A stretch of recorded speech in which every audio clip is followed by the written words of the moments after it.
Yeah, hi, this is Alcan. Welcome back to my channel.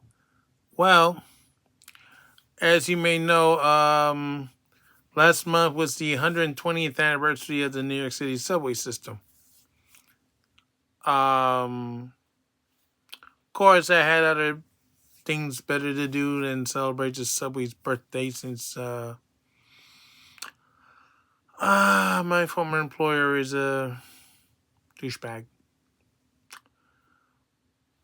Just a reminder of why we had so much problems with the subway system. Let me remind you of this. Well, the current fare for New York City subways right now is $2.90. That's a lot of quarters and 4 dimes. Now, let me show you how much the fare was in 1904. Just a nickel.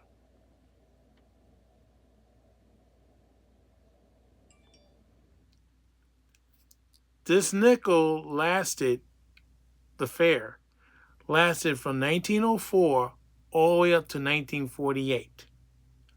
But because it was kept a nickel for so long, the private companies that operated the IRT and the BMT ended up going bankrupt by 1942, and the city took over. Now you would think when the city took over that they would keep this nickel fare for a very long time, right? Nope. Under city control, before the MTA and New York City Transit Authority took over,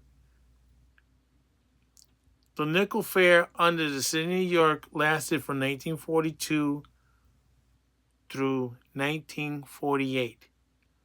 That's when they started increasing the fare from a nickel to a dime, and then, progressively all the way up to $2.90. Ironically, had the city of New York allowed the private companies to raise the fare from 5 cents to 2 cents, maybe the companies would still be operating a little longer. But, with inflation and prices were going up because of World War One, it was eating the profits away from the subway system. And, of course, the city of New York and the state wouldn't allow the fare to go up. This was a campaign slogan, keep the 5 cents fare. But when the city took over, now they could raise it because the money's going to them. Ridiculous. Unfortunately, it didn't last long. 1953, New York City Transit Authority took over a state agency from the city of New York. It used to be operated by the city under the Board of Transportation. And the first thing they did when they took over was raise it to 15 cents.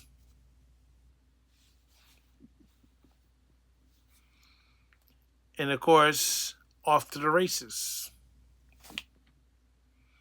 Then it went from 15 to 20, 20 to 35, 35 to 50, 50 to 75, then 90, then $1, then $1.15, and up and up and up and up.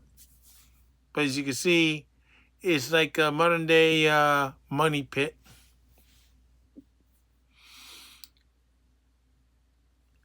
Yeah, they did some great things, but unfortunately, they did a lot of dumb things too. And that's the reason why you're having financial problems with the subway, because of the fact that when you have the private companies operating, they could have kept operating at a profit and maybe had built more subways and may kept the elevated lines. Of course, while they were going slowly going broke, one of the most controversial decisions done by the IRT company was to sell the 6th Avenue L elevated steel to interests in Japan. I know you say, what's the big deal about that? Well, before World War II was declared by the U.S. after December 8, 1941, we don't know what they did with that steel. Did they build airplanes with it? Did they build bombs with it? And unfortunately,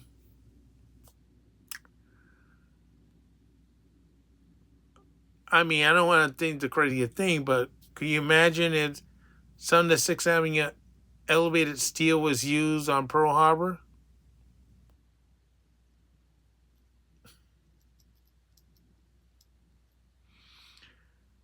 Yeah. Yeah, it leaves a sour taste in your mouth just thinking about it. Of course, it's the city's fault.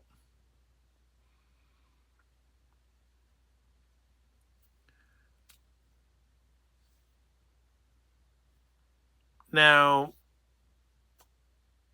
when the city was trying to build subways,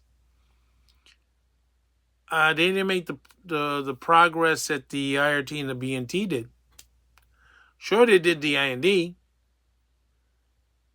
the first system, but they tried to build a second system. That didn't go too well. And they had other plans over the years that either never got off the board or constantly delayed, like the 2nd Avenue Subway. Took over 100 years before they finally got serious enough in the early 21st century and was open, around 2016, 2017, something like that.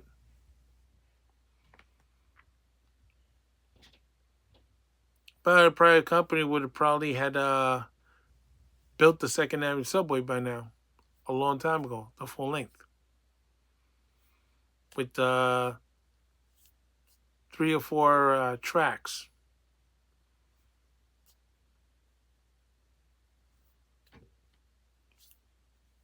So it's just an example of how far we had come from 1904 through now.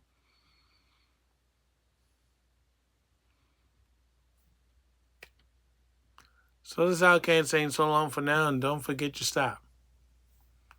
And to your fare beaters, pay your fare.